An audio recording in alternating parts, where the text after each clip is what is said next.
Happy Sunday, bayang karerista. Nandito na naman po ako, si Kid Abata, para magbigay po ng giya ngayong araw ng linggo.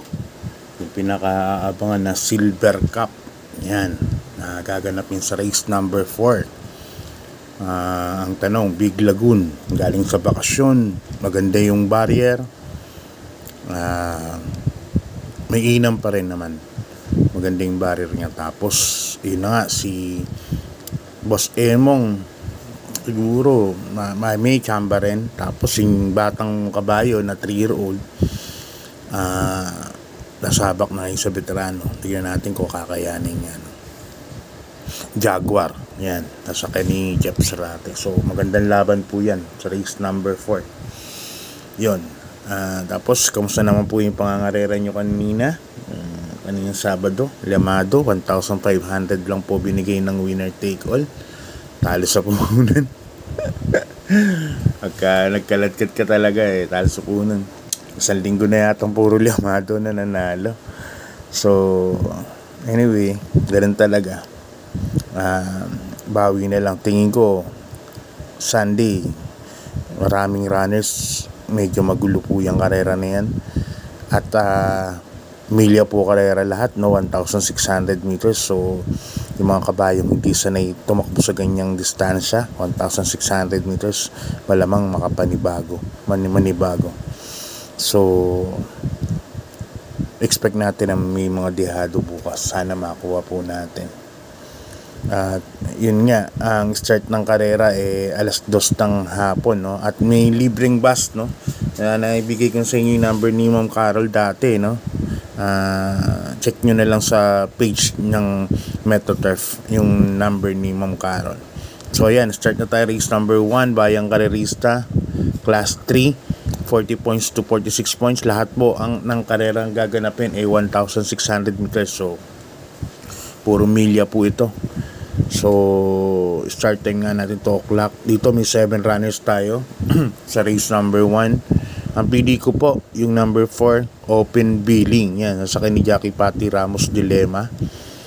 At nakaraan medyo maganda ho tinakbo niyan. At tingin ko nag-i-improve na si parang nag-matured na po si Open Billing ngayon. Second choice ko sa ni Jeff Sarate, number 3, Sky Story. Baka ibigay nila yung unahan dito ni main event.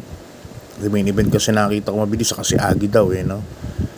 May Pransalot, medyo may mabilis din. Miyazaki yan. Pero alam niya naman sa gate si Jeff Sarate, pag nakuha kagad yung balya, bandera po kagad, no? So pag nakapagpahinga po yan, may panalo po yan. So first choice ko number 4, Open Billing. Second choice ko number 3, Sky Story. Okay, lipat na sa race number 2, bayang karerista, class 4, 16 to 21 points. Yan. Dito may 11 runners po tayo. At ito po sa tingin ko isa sa mga pinakamagulong karera po. Ang daming may panalo po rito. Grand Monarch, Gold Rush, top of the line, may panalo po yan. Kaya rin daw alam ko bumenta nung nakaraan sa amin yan At baka nagsilbing batak lang nakaraan. Electrify, nanalo nung nakaraan. Medyo magaang pagkakapanal ni Echo, baka magamayin niya na talaga, no? Huwag tuloy-tuloy na. Bukawi River Town, may panalo. Hot Rod Hearts, may panalo din. Aliana, Mythic Laila, Dugumbugaw, Guerrero Warriors. So it's an anybody's race para dito. Pero dito pipili ako race number 2, Dehado, number 1, Grand Monarch, number 6, Bukawi River Town, at saka yung Mythic Laila na isang deremate, no? Yan. Okay, lipat na sa race number 3, bayang karerista, class 4, 34 points to 39 points. Dito meron tayong 7 runners lang, Ang first choice ko rito, yung veterano na sa kanila, number 7, Tugatog. Yan, sa ni Jackie James Torque. Ito sanay na itong lumaban ng milya, no? So yan po ang first choice ko dyan, nasa ni JM Storke. Second choice ko yung number 6, Sonic Lay. Yan, nasa nung bata, Charles Reyes. Alam nyo, gamay po ni Charles Reyes to si Sonic Lay. Sa tingin ko malaki po panalo yan bukas din. So, first case ko rito, number 7, Tugatog. Second case ko, number 6, Sonically. Sasakyan ni Charles Reyes, yung magaling na apprentice. Okay, eto na, race number 4, yung pinaka-aabangan na Silver Cup PCSO 2023, no? Ang distance to 1,800 meters, no? Dahil stakes race nga po ito. Dito meron tayong 9 runners, 10 runners, but 8 betting options lang.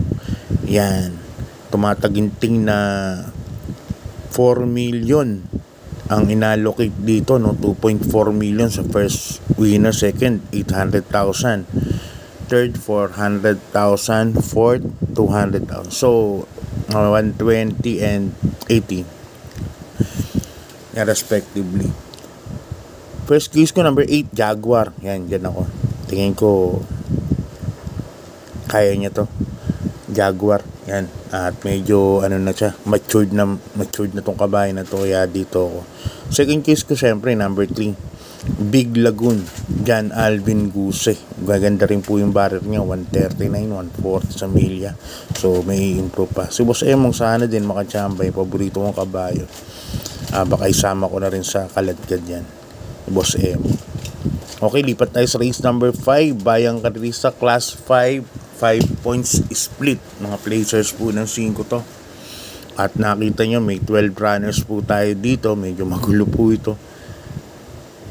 Tataka kayo, nandito na si Jawo. Tama, si Jawo po yan, totoo po. Si Jawo nasa 5 na. Nakapagpahinga pa. So wala na tayo nga. Alam ko no bearing yung araw ng linggo, no. First case ko, number 9, Jawo. Nasa kini Jackie Allison Pabili. Wala na, sasagaran. Nakasagad na yan, 5 na. So no bearing pa. Baka ito na yung pinakahihintay nila na araw, ano. Second case ko, number 7, Victorious Passion, sasakyan ni Jackie Boji Henson. Ito kasi may bilis lang. May bilis to. Baka matipid ni Boji. Third case ko, Dihado. Number 10, sasakyan ni Hapon, Cristiano. Yan.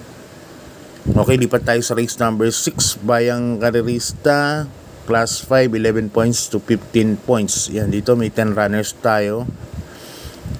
May 11 runners tayo, but 9 betting option. Yan, diyan baka dito ako sumulo. Actually, baka solo ko na to kasi magtitipid na ako. Talaga mating ko Dihado. Sana machambahan. Number 1, Mandatum. Sa ni RM Madonna, baba na rin sa grupo niyan. At baka umano na yung mga niyan, yung mga muscle niyan sa katawan. Sa tingin ko, medyo magaan na talaga laban yan dito sa grupo na to, Mandatum. Ang tinalo po nito, kung naalala nyo, si Tasama pa. Ay, basta malakas ang kalaban nito yung araw. Kaya yan pa rin ako, number 1, solo ko yan, Mandatum. Protection ko, number 2, Mabuhay.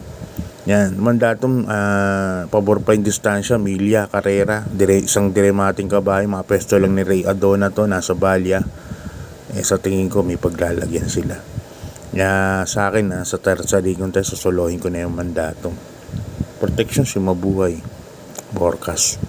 Okay, lipat na sa penultimate race, Bayang Karerista, class 4, 22 points to 27 points. Yan, po tayo, no? First case ko, number 1, Sister Moon. Yan, dakay ni Pati Dilema. Sanay na to sa mga stakes race, mga habang distansya. At maganda numero 1, isang mabilis na kabayo. Alam mo ba yung milya, yung 1,600, kung pupunta po kayo ng Malbar, mismo ang starting dito mismo, lagpas lang ng konti dun sa harapan ng mga tao. Actually, parang nandun sila nga lang sa VIP, no? Kung nandun ka sa VIP, sa baba o taas, yung may garden, kitang-kita nyo kagad yung starting gate saka yung mga kabayo. Kaya masarap manood bukas. Number 1, Sister Moon, tingin ko mauuna. Maganda numero nga. Tapos, likuan nga kagad to. Second case ko, Dihado. Number 10, See You Tomorrow. Saka ni Jackie JM Store. Kaya yan ang titingin ko, protection ko para sa number 1, Sister Moon. Kaya dito sa penultimate race, number 1, Sister Moon, saka number 10, See You Tomorrow. Yan, lipan tayo sa last race, Bayang Karerista, class 5, 6 points to 10 points, split group. Dito full gate po tayo, no? 14 runners. Yan, tapos milya. Nako po. Huwag naman sana tayo may maikupat sana.